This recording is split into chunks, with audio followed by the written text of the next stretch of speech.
My Very Special Friend by George Fitzgerald. Chapter 1.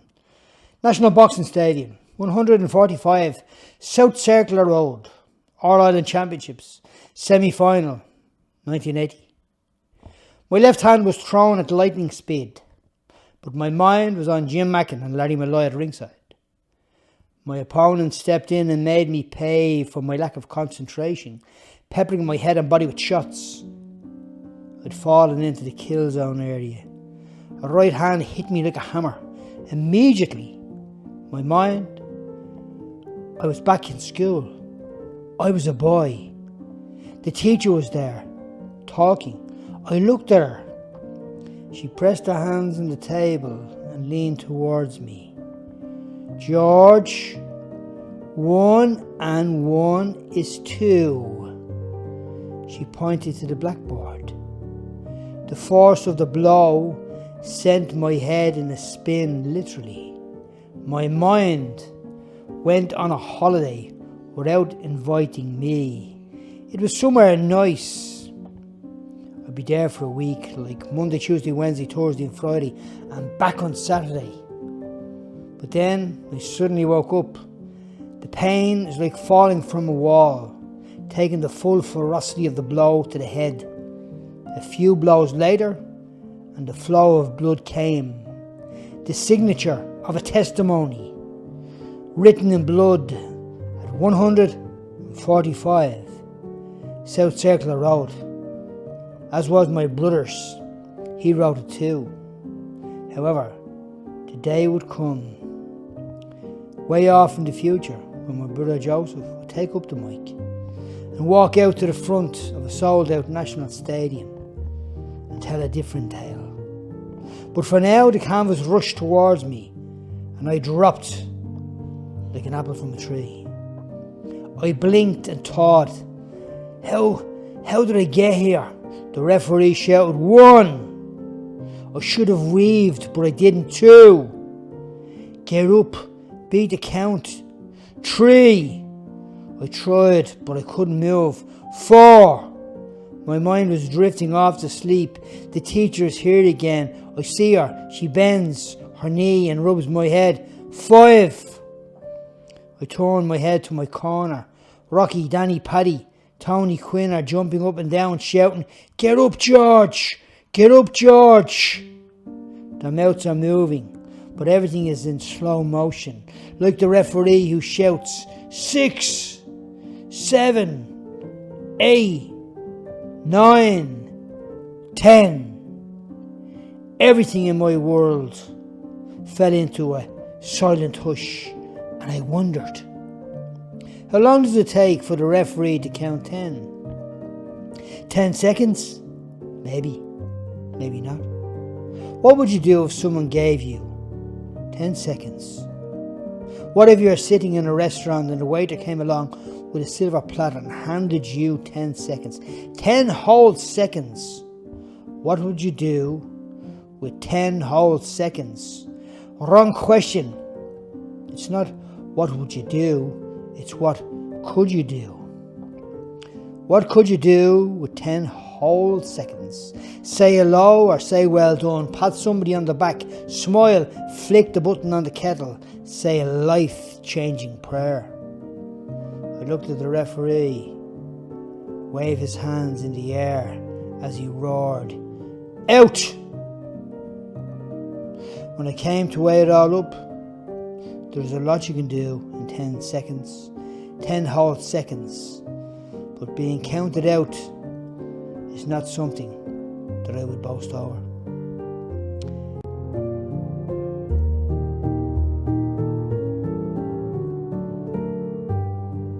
Chapter 2. A decade of transition arrived. With the start of the 80s, there was punk, skinheads, mods, not forgetting teddy boys and rockers. In the social and economic upheaval, there was emigration and unemployment. A referendum said no to divorce. The Catholic Church had an influence. Women wore high-waist jeans, leggings. There was puff shoulders, men dressed in oversized blazers, bomber jackets and jeans. The flamboyant new romantic fashion of the early 80s was influenced by the Romantic art movement, which entailed those punk and glam rock. Music helped the movement acquire popularity, especially through the bands like Adamant, Duran Duran, Spandau Ballet, which helped spread the awareness of its distinct style. In the 70s or 80s, to working class Dublin, a few questions never seemed to arise. Well, the ones I never heard asked: is that the life you want to live? Do you like your house, your garden? What about the sea? Would you like to live by the sea, drive a car, eat out on the weekends? Do you like art? How about abstract? The morning is bright and I go for a ramble, passing a van that had a shotgun for an exhaust that blew out black smoke. I entered an area on Deanstown Green and sat and rested my back against the bars and watched a kid kick a ball. Well, he wasn't a kid, he was a guy, a teenager. He was about 17. He loved that ball. The universal handshake that can take place even at war. I could tell he would kick that for Ireland, but not only Ireland, Liverpool too. His name was Ronnie Whelan. He built it one way and I got up off the ground and that was a bloke in a leather jacket walking the other way up the street. His name was Christy Digman. And walking beside him was my childhood classmate, Alan Downey. Bono Googie and Gavin Friday lived near the school. Colin Mean wasn't far away. Brendan O'Carroll lived up the west. And Dad got a new car. It was a 2-door yellow Opel. We went here, there and everywhere. No more getting 2 buses over to Ballyfermot to our grandparents. It was a 20-minute trip across the park, up Chapel Lizard and up into Ballier. And that's how we did it. The next morning I weighed in for the Dublin Bantamweight final. Dad was with me.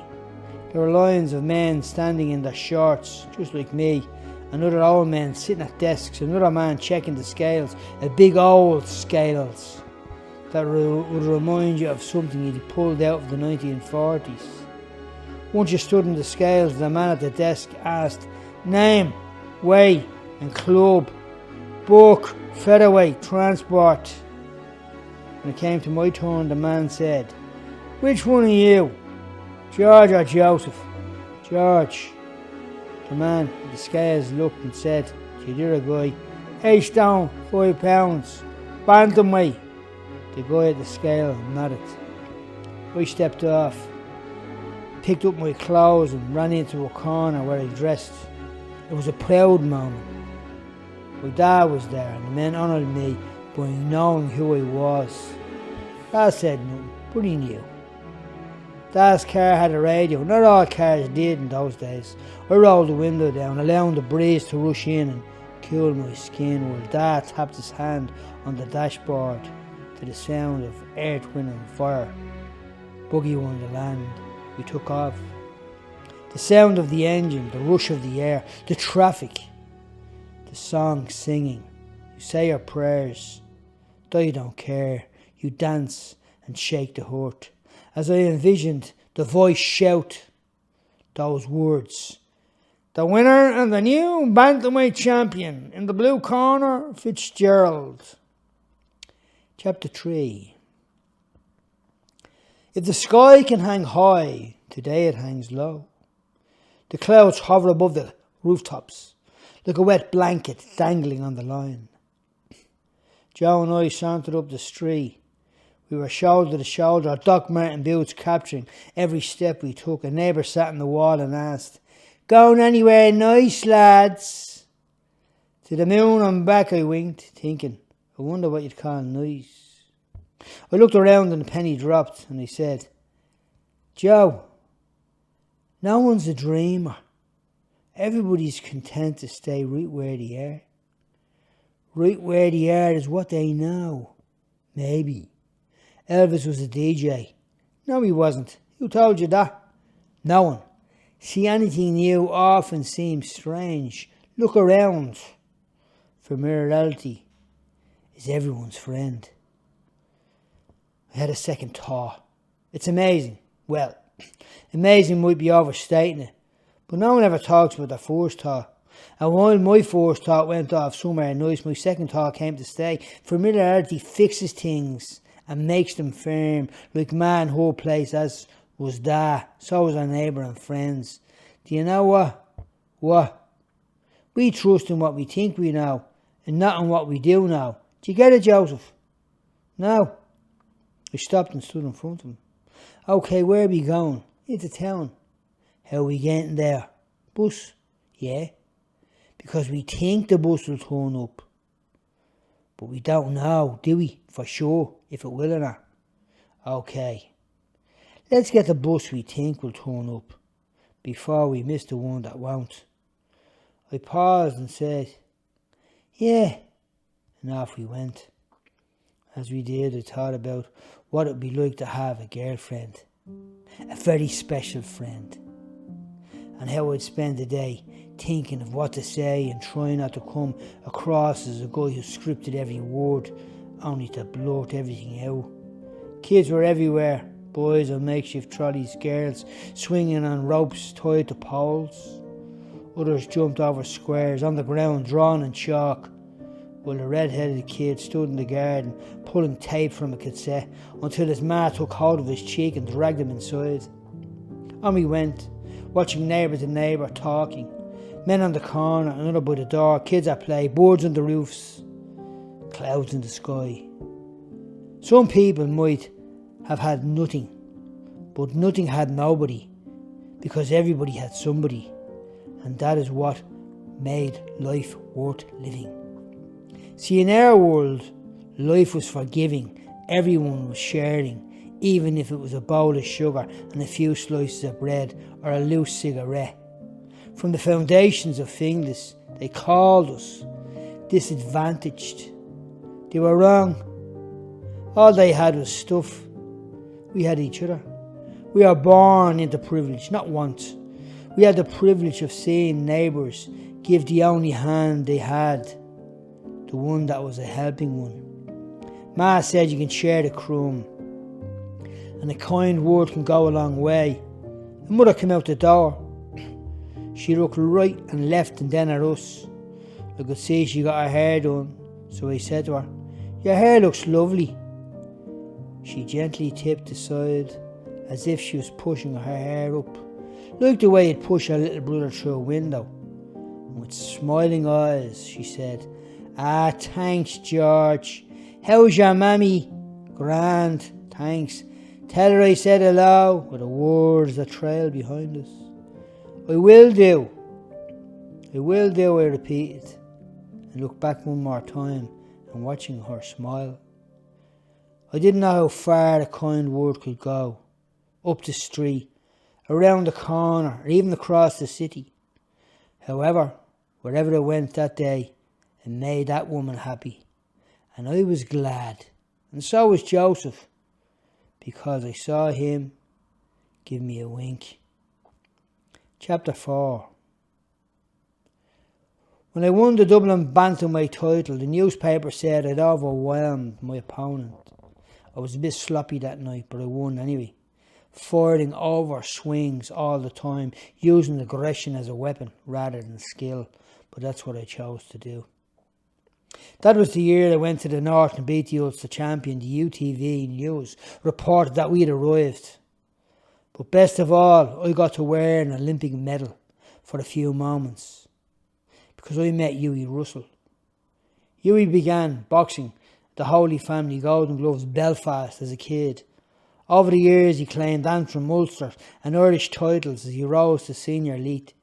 He boxed for Northern Ireland at the 1978 Commonwealth Games in Canada and came home with a bronze. It was in 1980 Olympics that he became Ireland's Olympic boxing medalist. He later went on to win 2 British titles as a pro. He was, as expected, a very nice, respectful man. He had a wonderful, warm, welcoming smile. He sat and we chatted, and I was made up and felt all the better for it. And Northern Ireland wasn't so frightening because we'd come across the border, and these were nice people. When I got back to Dublin, I trained all summer. Then I crossed the Channel to England for a fight. The concrete floor in the dressing rooms had no covering. I had to shed a few ounces because I was overweight. I'd moved up the featherway. I hadn't slept on the way over and hadn't eaten anything really for 2 days. I was now 18 years of age. I jumped rope, shadowbox, stepped onto the scales and made away, dressed and walked out. When it came to my turn, all the men around me were shouting, obviously in English accents, from the balconies, on the floors or the tables where they sat, as they watched men beat each other to a bloody pulp. I inched between the rows of seats. The place erupted when an Irishman was sent flying across the canvas. "Remember, George, fight like an Irishman," the trainer shouted. I'd hardly box like a Greek, I thought. I ran up the steps. The coach pulled up the middle rope and I bowed and stepped into the ring. The bell rang. Ding, ding. I walked out, fixing my glove, and received a flurry of punches for my mistake. The ropes burned my neck. The blood flowed from a cut on my mouth and splattered the canvas once again. I saw eyes coming towards me like lanterns beaming in the darkness. "Move, George," were the shouts that came from the corner. The gentlemen were on their feet. The Irishman was taking a beating. I sidestepped, catching him with a riveting left hook. Sliding under a barrage of punches, I worked his midsection. The wind left his body. He dropped to the canvas. Bell rang. For the next round or so, we stood toe to toe. A telephone box brawl, in the pocket as they would say. However, in the middle of the round, I felt a cracking sound. Another punch ripped through the bridge of my nose, bringing a flow of blood. The referee walked me to my corner when the bell went. My nose may have been broken, but there was still a flame in my spirit. The coach ran up the steps with a cloth. In his hand was a bucket of water by his side. "Come on, George, keep your head back." His words were filled with panic as he plunged the sponge into the blood-filled water. He pressed it down on my head until the water trickled along my face and down onto my chest. Suddenly, I lost my hearing in my ear, my left one. "Here, I can't hear anything. I can't hear. Is me ear gone mad?" I shouted. "What? Me ear? It's gone mad or something?" Chapter 5. "Hold on, son, hold on," the trainer shouted back, pushing my head forward. "Oh no, your ear is busted. But don't worry, the referee hasn't copped it." When the doctors of the ring went to work, I leaned back and gazed up at the large crystal chandelier that was above us. This was a gentleman's night. We were in a nice place. The light shone down and the noise rushed around me. I felt my mind drifting. "Daddy, when I get to be a big boy, I'm going to tell stories." "George, yeah, Dad. George, you still with us? Come on, lad. Let's get to work. You can do this." I stared at him. In my mind's eye, I saw a young boy with bushy hair. He was shadowboxing in an old ring. Behind him, I saw a tiny little boy standing in the corner in school with a stupid hat on him and the words "dunce."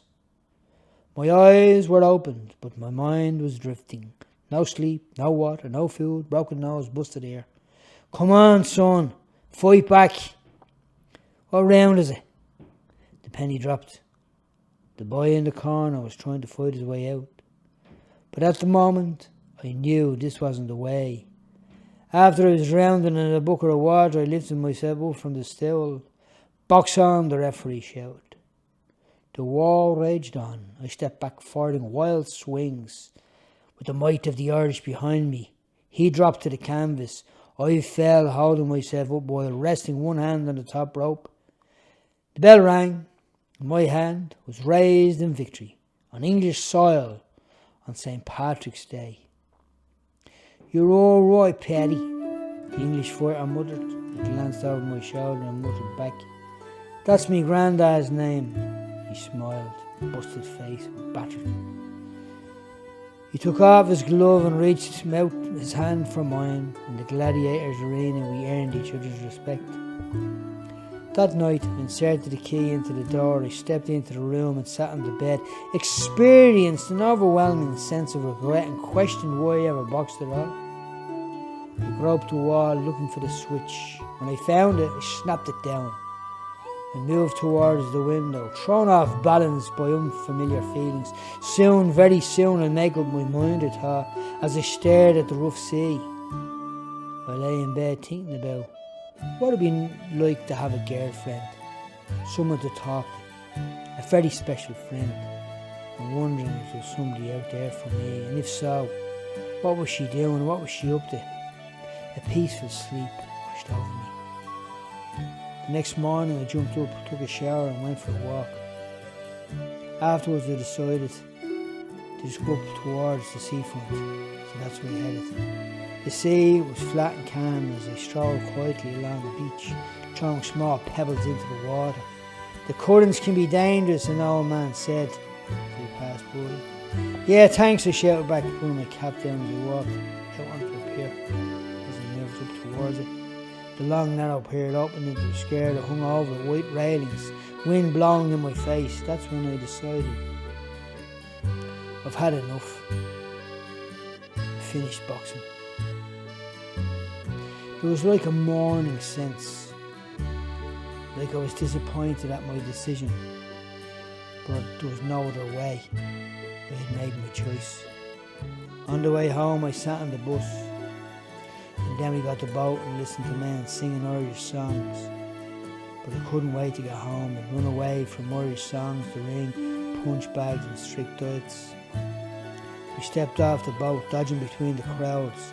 The horn on the bus sounded. I turned and waved, and cheers came from the boxers hanging out the windows. The dock was paved in human faces. It was Rocky's face that nearly brought a tear as he waited for me. Good boy, son. Hey, look, you're grown up, you're a man now, he said, smiling. I placed my bag down, tilting my cap backwards. Rocky, he paused. I'm finished. I'm never stepping into the ring again. I've had enough, Rocky. He never protested. He just looked at me and shook his head silently. The sky above us seemed to be on fire, and in the distance bell was sounding, calling people to board ships. A few words passed between us.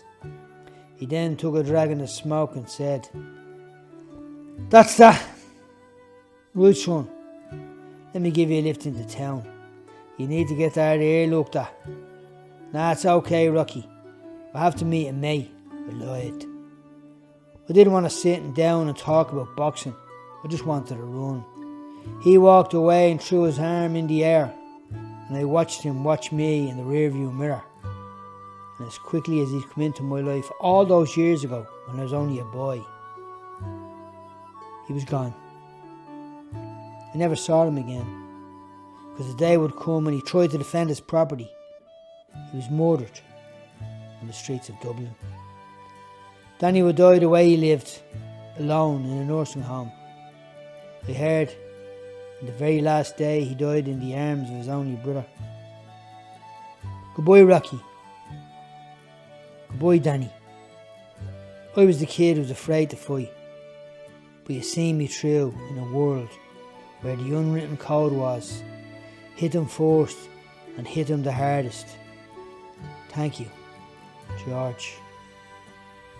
When I arrived home to the streets of Finglas, I thought about apple cakes and how many I could eat.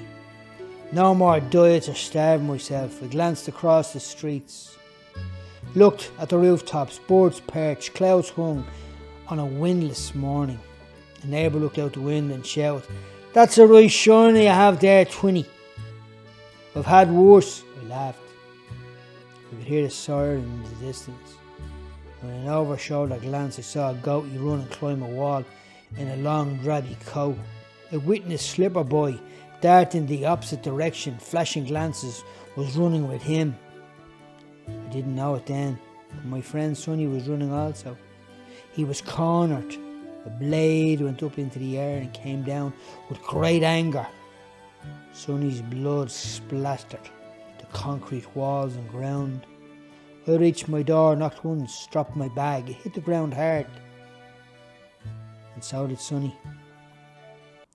Chapter 6. Summer had arrived. It was a Saturday. A radio dangling from a window sang happy songs. Men and women embraced the day with smiles while children waited at the side of an ice cream van that was parked on the corner. Buntings hung along the houses on different blocks. The summer project was on. People in the area set up. Differing outings, activities went on for about 6 weeks. In the morning, the kids would gather in the schools for arts and crafts and many other fun things to the delight of each other and everybody around them. As bigger lads would play, nearest to the wall stretched the odd game of handball, football and cards. I saw Martina O'Flaherty standing, dressed in a light blue dress. She had a great singing voice. Her brother was Tony, our friend. Tony was with me today. Lugs Brannigan grabbed me on the keys. They lived down the drive, same block as Weller and Paulo. Now Paulo wasn't Paulie, and Paulie wasn't Paulo. Paulie lived beside us, well, on the same block as Toma. We lived near them, they lived near us, and we all lived near each other. And Martina said, "How are you, George? Are you going down to the school?" "Yeah, come on, I'll walk down with you," I replied, swinging my arm into the air and trying to catch a Ginny Joe. "I'm singing today," she said, tipping my arm. And then she whispered, "Don't catch the Ginny Joe, it's bad luck. Don't be listening to that rubbish. Your voice will win them over. You don't need any luck on your side." She answered me with a smile. Another neighbour who sat on the wall said, "Where are you going, Georgie Porgy?" I replied, "Pudding and pie. When I was a kid, I flew in the sky." I laughed and she smiled also, and I was happy about that. Ma said a smile can go a long way. Change your day, lift a person up and help them along the road. I didn't know where that road was, that people needed helping along, and she didn't seem to be going anywhere fast, but I was glad I made her smile. A summer hum with its low frequency noise, which was very, almost barely audible, was there. It was that sound and that atmosphere, the sound and atmosphere that came together. Like when we were kids playing in the fields near the river. I recalled the story that Goaty told me, how he saw the gold eagle up on the tree. But the gold eagle he talked about turned out to be a butterfly. It's about that time that I first heard of a young girl called Sandra. People were talking about her. Thomas also. He said she was only 14. When he said that, I looked at him weirdly. What? One Saturday night, we followed her, herding our friends into the picture house in town called The Screen on Hawkins Street. Whoever told him that she'd be there told him lies, she wasn't. But I didn't care. It was a great night. And on the way home, we grabbed a burger and spotted Slipper Boy being pulled over by the police. He went to jail and we went home. The next day, on the corner, there was a man smoking a cigarette. There was a hunger in the way he took a drag. If ever a guy was guilty of strangling a smoke, he was that bloke. Sucking what was now at a butt end, he dropped it and crushed it under his shoe. Another fella a few doors down climbed the ladder and painted his reveal. The hall door opened and his children poured out, squaring each other with water guns. They dressed in light clothes and scruff-coated runners. It was all about the scruff coat in those days. I noticed a neighbour pull back the blinds. You could see straight into his sitting room. They had no curtains. They had double doors between the kitchen and the sitting room. He sat and read a morning paper. The wife took up the iron and iron shorts that hung on a clothesline where she took in. An uncladded horse trotted past with two boys walking behind. They wore no shorts, mucky trousers, their bellies had scratches. The wellies they wore were too big. With a sideward glance and an aggressive expression, I knew hospitality wasn't their thing. Chapter 7. A woman said to her neighbour, "It's a gorgeous day." I wondered about that. How can a day be gorgeous? I understand how a man or woman or suit or dress can. A day can be nice, bright, wonderful and kind. We had many kind days. I wondered about that. Why some days were kind and others were angry or even mild. So there I wondered. I was about to enter the forest of adolescence, the coming of age period. Not only were there physical alterations taking place, but also changes in my thinking. My attention was moving towards romance. It was creeping in through the music I was listening to, Barry White and Marvin Gaye. I was about to cross the threshold that had a big sign pointing towards tomorrow. It said, "Only one way, no return."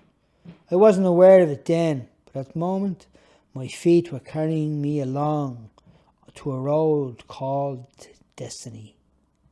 The first thing we saw when we entered the gates of the school was a gang of kids. They were watching a man playing an accordion. He'd got off a horse and cart. He pushed the box in and out and made it speak in a language that had its place in their past, Irish. Old women that were with him danced, pulling up their long dresses so that their ankles were visible, while the men tapped their feet and clapped their hands. Tom, Joe and the boys were sitting by the wall. We sat in the shade playing hide and seek with the sun. St. Finian's School was built around 1975. It was the heart of the community that acted like a church because thing the south there was no church.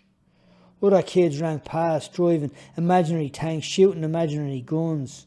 A voice crackled with excitement. It came to us from the corner. It whipped by us, but we caught it.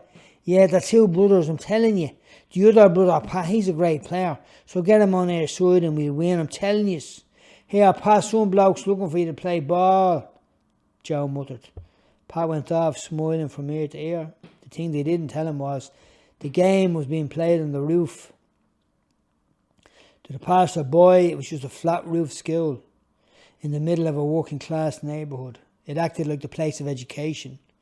But it was also a building where any given Sunday you would find the mass-goers, the devout people, which most were in the neighbourhood in those days. The small red brick building with the windows, plastic, acted as a church. In many ways, it was a landmark in this great community of people. There was a football field, a music hall, a bingo hall, a youth club. It was also a place where parents rested their hopeful dreams for their children. At night, it became a hub of activity. Boys with wild hair would drink cider in the corner. A few feet away, a small number of steps ran down into the yard. You could stare across the city, past the beautiful landscape of lush green fields and large trees. On a clear night, you could see the mountains. They stood with pride like a giant watchdog, peering down into our world, which was a cottage industry that boomed in human lives, both colourful and grim characters that were larger than life. And an old man would wink at us. His wink had a hidden meaning. It was one that we only knew. It said, "You're all right, Georgie. You're one of us." It was a title I wore with pride because I loved my people and the neighbourhood I came from. A few minutes into the game, Pat came crashing through the toilet, through the skylight. He was okay, we had a laugh at that. With him on our side, we'll win. Yeah, quick exit to the Jacks. The aroma of apples and chocolate filled the air. It came from groups of makeshift stalls selling everything from candy floss to second-hand books. We rolled dice, played cards, laughed while chasing each other around the school, in between dreaming of becoming a boxing star, rock star, or some major player in a movie game. I stepped out of the shadows as the music reached the high pitched. I glanced. I switched my gaze. It was one of those over-the-shoulder glances. That's when I first saw her, standing amidst young girls. They all wore their hair nightly, compacted into buns at the back, dressed in blue dresses and white shoes. One was tall and thin, while the others were more round in appearance. But she was there, this young girl, and I couldn't take my eyes off her. Chapter 8. She was a jewel in the crown, a blossoming flower on that beautiful summer's day. Her dress was white, the whitest I'd ever seen. Her hair was dark brown, neatly combed and hanging past her shoulder. Her curvaceous body stood out among the crowd. I tied my lace, Thomas took a drag on a cigarette, and both of us looked over. "What's the story, Thomas?" "Story about what?" "About that bird standing over there." "Oh yeah, That's Sandra, the one I told you about. What? I occupied my mind for a quiet moment, in a pleasurable stare, feeling like a man who had woken from a long sleep. My eyes were focused, taking everything in. I was, in a word, watchful. 14?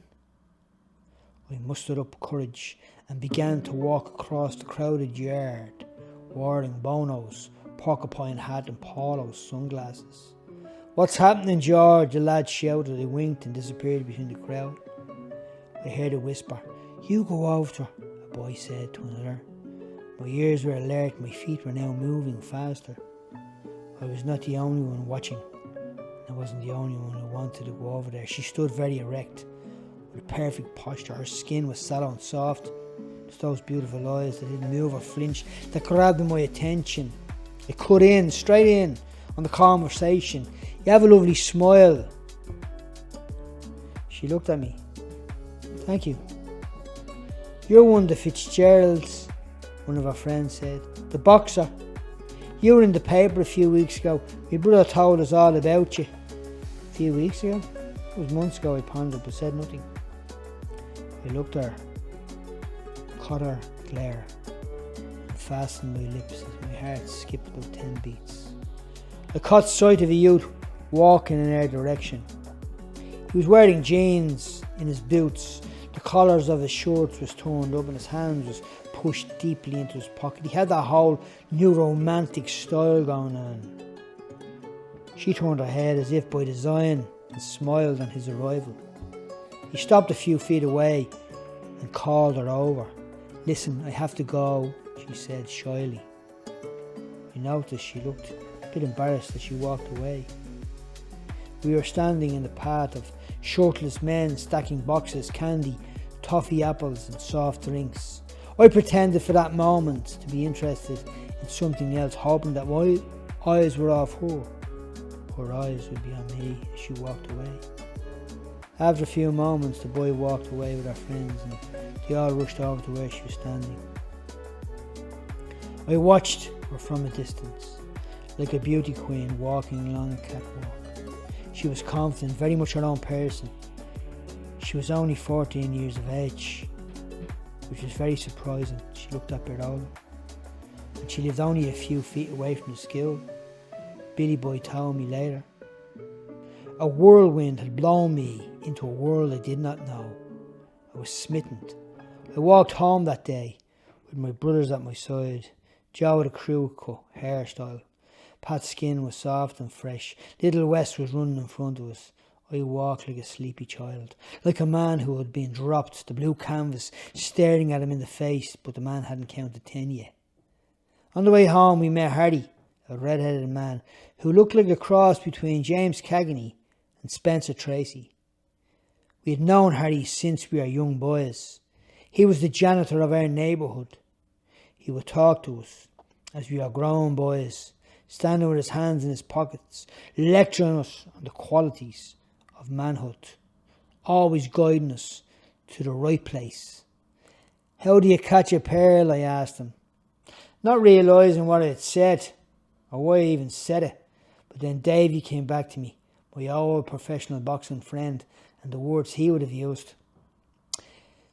Harry smiled, placed his hands on my shoulder and replied, pearls, they're among shark-infested waters, you know that, son? Yeah, I do know that, Harry. I didn't. To catch a pearl? He paused for a long time, looking towards the afternoon sky. Become a pearl, he said, with a giant smile glaring at me. None of the boys had a clue what we were talking about, and to be truthful, I didn't really know myself. They all stared at him in their bare-skin t-shirts, caps and sunglasses. Why a pearl? I asked. It's very simple, George, my boy. Birds of a feather flock together. When we began to walk away, he called me back and glanced across the street and placed his hand on my shoulder again. He spoke in an ear whisper. She's very beautiful. Who, Harry? I asked, pretending not to know what he was talking about. Who, Harry? Is that right? You're Pearl in the white dress, George, he said with a grin. Yeah, Harry, her name is Sandra, I replied sheepishly. Become a pearl, you'll catch a pearl. Not any old pearl, Georgie, but a pearl of great choice. That night, I lay on the bed and entered a make-believe world. My mind transported me to the very time, place and moment I'd seen her. I closed my eyes and recalled her. Her words seemed to be imprinted on my mind. I jumped up and opened the window. The air was fresh. The scent of summer filled me, its calmness refreshing. I lay back down and imagined the world of love, its complexities, joys, enhanced my spirit. In my mind's eye, I walked across a large garden filled with orange trees and sweet-smelling flowers. I slid in between a warm breeze and took hold of a flower. Its petals were a wonderful blue, with veins of red running through it. The garden blossomed in the dazzling sun.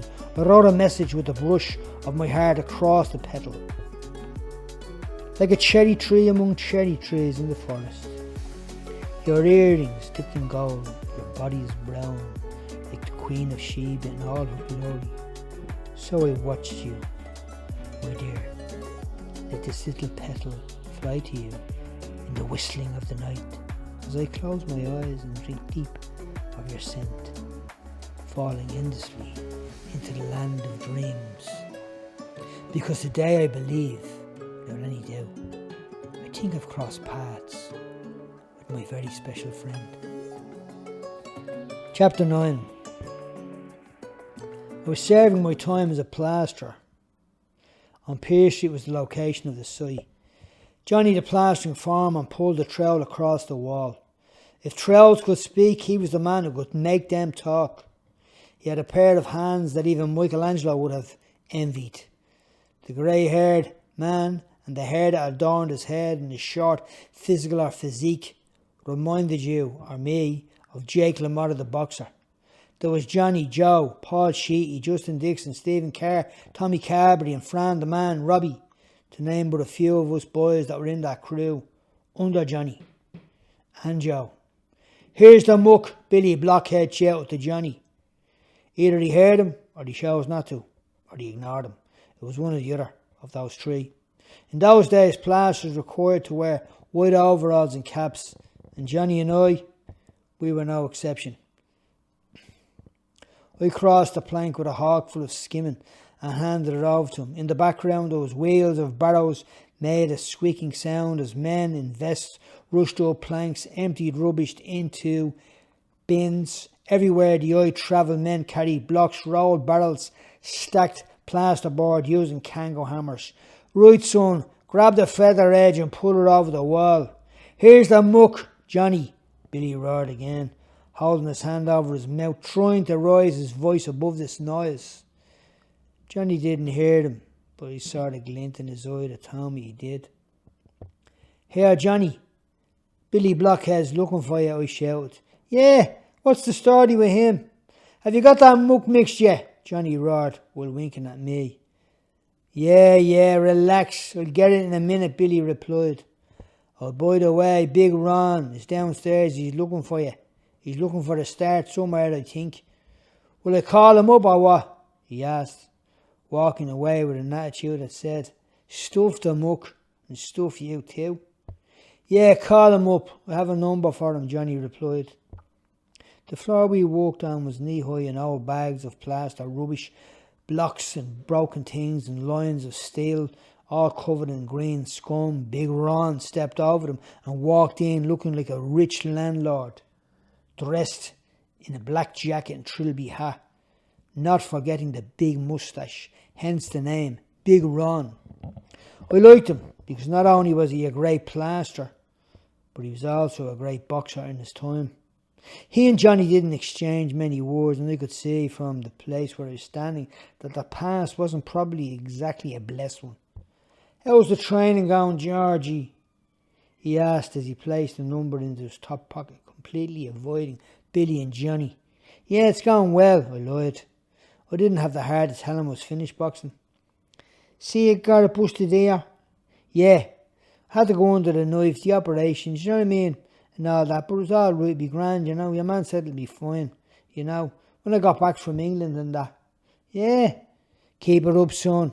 You don't want to spend the rest of your life in these places now, do you?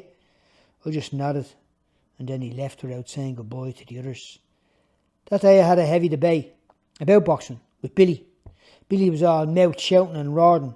And then Billy jumped up in the canteen right off his chair like a big child and said, "Right, Georgie, okay, bring in those boxing gloves tomorrow and we'll see who's who and what's what," before slamming the door and walking out, and I burst out laughing behind him.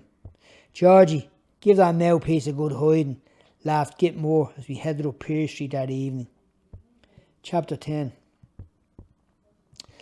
The following day, I did as asked and I brought in those boxing gloves and decided to take on the challenge. There was a lot of muttering going on and word swept through the site that Billy and I were to face each other in a duel. The old building where we are walking was rich in history. It was outside was finished in black stone. The large arched windows ran through it. The inside was equally attractive in its architecture. At lunchtime, half the men followed me while the other half followed Billy. They raised their shovels above their heads and chanted our names. It was all done in jest. The dust under our feet rolled up into a scroll as we marched up the hill of bricks, rubble, planks towards the old 18th century building. The sun outside hadn't made a great impact, but it was very humid. The horn rang on the site, signalling lunchtime. Once inside, I pulled my overalls down and tied them at my waist and put on the gloves. The old timber floor cracked. The pigeons scattered towards the timber beams, where Billy and I jumped up and down. Johnny acted as referee. He was a big Mayo man, built like an ox. He was one of those men who I'd say was raised on pots of cabbage and potatoes. He had a head of a giant and a nose that would make Pinocchio look like an honest puppet. "Right, boys, the first one to be knocked down will be the loser. Will be the loser," he repeated. Johnny shouted, and as the men formed a human ring around us. Big Davy was beside me. Big Davy was my buddy. He was a pro at one time. He was in my corner with Git Moore beside me. Davy was dressed in a long coat and curled up boots. Davy, the coat, the boots, bore all the hallmarks of characters that jumped out of Strumpet City, the book. He was tall and muscular man. He wore his broken nose the way men wore their caps. He said it was a symbol of character, although I had some reservations about that. He also talked like a character from one of the books. He never stopped reading. He read this, he read that. He was constantly reading. Always. There was nothing came with a straight answer. He spoke in riddles at times. Took a while to actually try to understand what it was he was saying. He had previously, as I said, boxed professionally in England. But alcohol and wild lives and women eventually caught up in him. Chrissy was to my right, Davy was to my left. With a flamboyant nature and Davy's strength, how could I possibly lose? Billy Blockhead came out like a bull, his trousers hanging down, his backside in full view. The big Mayo man let out a roar. Would frighten Gulliver, the giant. He ran around circles, and I laughed and tried to avoid all those wild swings that was coming in my direction. The men cheered us on. Toothless expressions was divinely breathtaking. It was truly a sight to behold. With Johnny's nose and all those toothless smiles, it was surely a sculpture's paradise. Along the old gables there were walls, 6 large windows, thrown in beams of light that shone down in heavenly glory. As Billy and I wrestled on the floor in floods of laughter, the dust from the old timber rose up, creating a mass of smoke that looked like clouds. The wild birds flapped around us, sending an echo-like sound around the room. I stood back and caught Billy with a few soft jabs, left, right, left, and jabbed again. And then he gave up with sweat falling from his brow and raised my hand in victory. As it all came to an end and silence filled that place and everybody headed back to work. And when they did, there was just Davy and I left, and we sat in timber barrels and finished our lunch. "George, you're a butterfly that flew into my world," he blurted. The cheese caught between his front teeth, creating a perfect filling. I was startled when he said those words, and I wondered what book he got them from. "Here, Georgie, do you have a girl?" he asked, jumping off the barrel. He was still wearing that old long coat, towering voice, filled with hope for his little friend. Then he shared with me, frame by frame, parts of his sad life. But he was overjoyed at the hope he saw in me as a young man. "Remain all the days of your life a good man," he said, smiling. "Never drink, George, never drink. Read books. There's a girl out there for you, Georgie." "George Fitzgerald! George Fitzgerald!" a man called. I stood up. He walked towards us with a piece of paper in his hand. "Are you Fitzgerald?" he asked again. "That's me, the son of a king. I haven't read your history," I replied, jokingly. "Son of a king or not, it's down the door for you. We have to let you go. Work is short," he replied. That Friday the gates of the site were filled with men. I threw my bag across my shoulder and began to shake their hands. The rain was falling. I walked along the large timber fence beside it, the hoarding as we call it. I heard someone call, "Here, Georgie, Georgie." I turned and saw that it was Davy. When he reached me, we just stared at each other for that awkward moment. "You remember how I said you were a butterfly? Well, you're an eagle. And one day you'll fly with thousands of eagles behind you," he said. I stood there in the rain, holding back the tears, I suppose, to be honestly truthful. His ripped coat, while looking at me, the encounter. I tried to sneak away from him. "Where will you be, Davy?" I asked, biting my bottom lip. "I'll be standing on the largest mountain you ever did see, with my arms stretched out, waiting for an eagle to land." We embraced and they walked away. I never did see Davy again, not one time. But a year or so later I received a letter from England. I couldn't understand the writing at all, but what I did make out was something to do with meeting Jesus, and I'll pray for you. Signed, Davy. Chapter 11. Thomas emerged from behind the gate and lit a cigarette. It was the following Saturday morning. He shifted his eyes left to right and strolled down the path. He appeared to be mumbling to himself because I was coming in one direction. His mind was caught up in great complexity of thought. Then he lifted his head, not so much towards the sky, but more in a parallel position so that he had a clear vision of anything that was in front of him. He saw me as I saw him, and I was about to turn the corner. He called. I watched him run again with great perplexity. The soles of his shoes slid along the ground and he came to a sudden stop.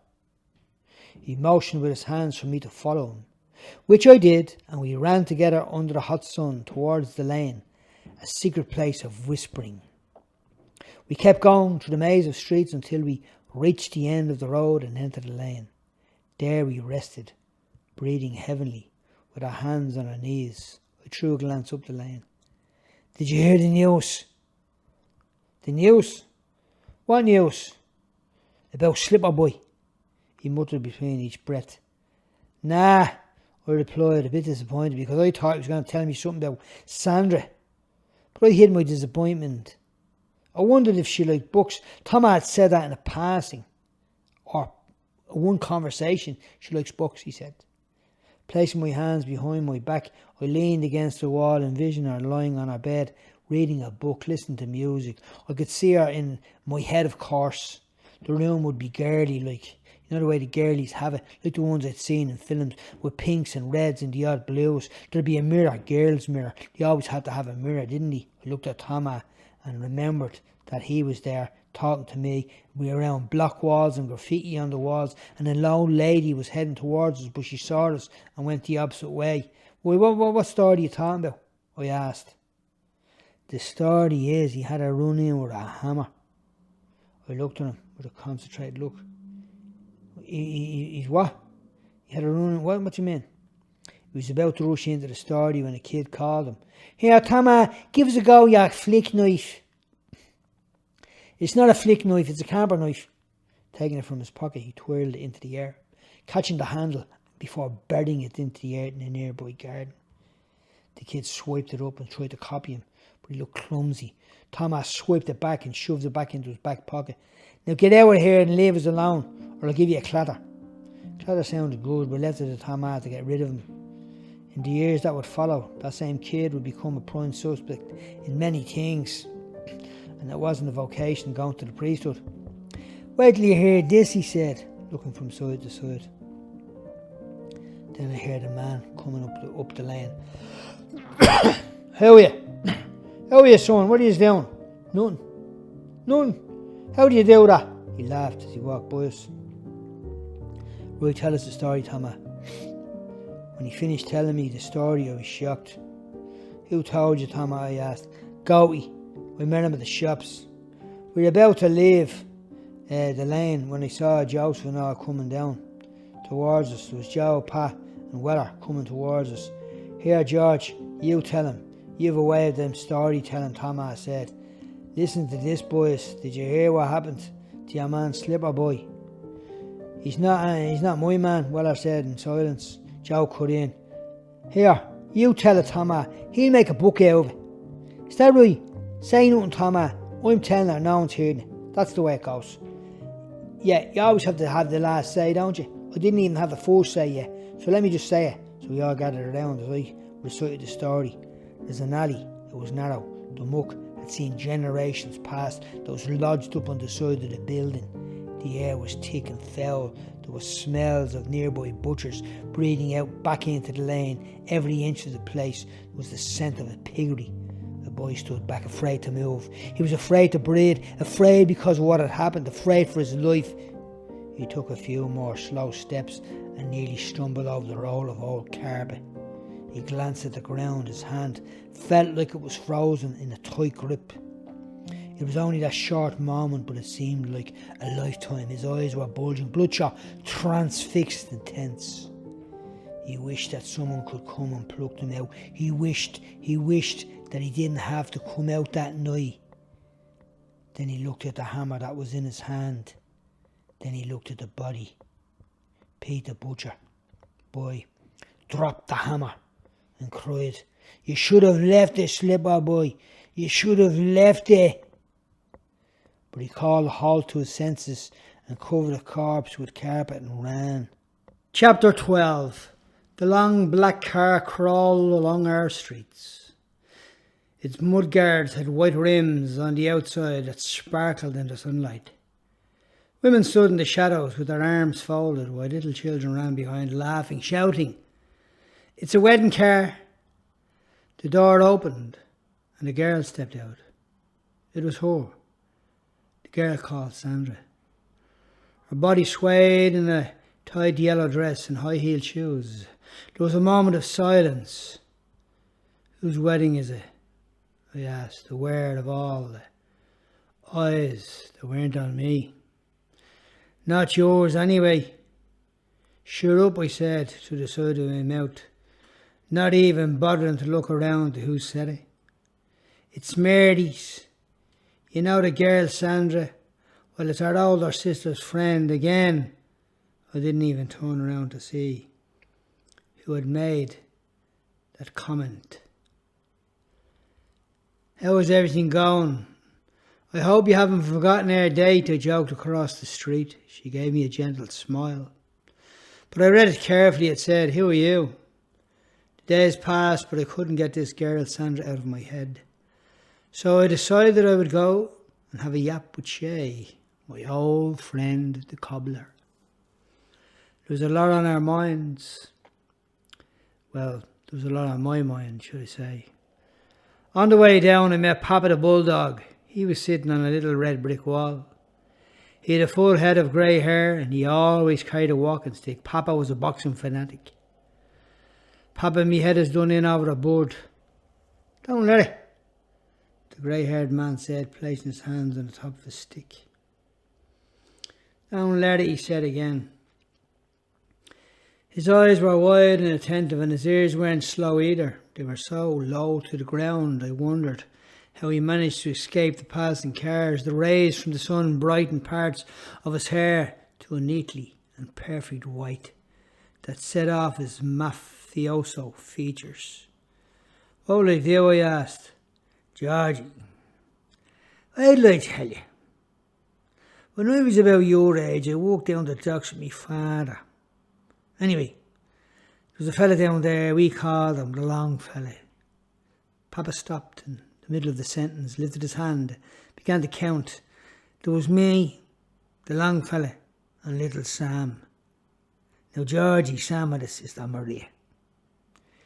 She was a bit too young for love, although every eye was on her, young or old. When the long fella saw her, he was standing at a tenement on the stairs. His tongue could have cleaned the floor if he had a mind to. He tried everything he could to win her over, but he nearly drove the father mad, and in the end he failed. What happened? I'd like to tell you. The tide changed and things weren't well for Sam and his family.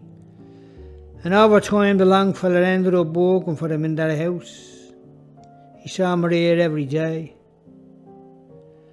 but she had since married. See, he lived to see what he missed. He died in a dirty bed, a bitter man. Right, son, here ends the lesson. I've got to meet Tony for a game of chess, he said, rising to his feet. Oh, by the way, Georgie, Maria told me years later that he was the first man she'd ever really loved. All he had to do was wait.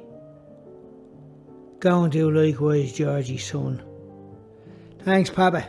Catch you later, I shouted as I jumped off the little wall and sprinted towards my bike. The sun was hot. It was a beautiful day. One that I was filled with encouragement as the wind blew against me. It was like nothing at all. I thought of Goaty's words, "May the wind blow you to your chosen destination, brother." I passed the graveyard, said a prayer and moved on towards the old cobbler, my good old friend. Chapter 13. The sound of hammering could be heard as I approached the shop. I looked in and saw them bent over, chiselling away at an old pair of shoes. What little sun there was shone through the small window to the right of him. Well, well, the dead arose and appeared to many, he said with a chuckle, looking over the rim of his glasses. He leaned over that pair of shoes and then put his arm around me. "How's it going, Shay?" I said, while pushing the bike in towards him. Well, not towards him, towards his counter. I noticed he looked tired, or maybe just a little bit older, I thought. "Better for seeing you," he replied with a famous smile. That famous smile. I was overjoyed to see him myself. We embraced with a strong handshake. After the old man recited a few jokes, he stuck on the burnt black kettle.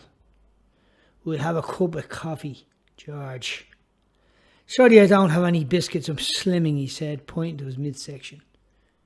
He was delighted to hear that the boys were all doing fine, and while he was talking I gazed around the shop and wondered about the time that had gone by. It was like a leaf blown in the wind. So it was here that I thought about yesterday. My thoughts accompanied me to the little corner shop called Charity.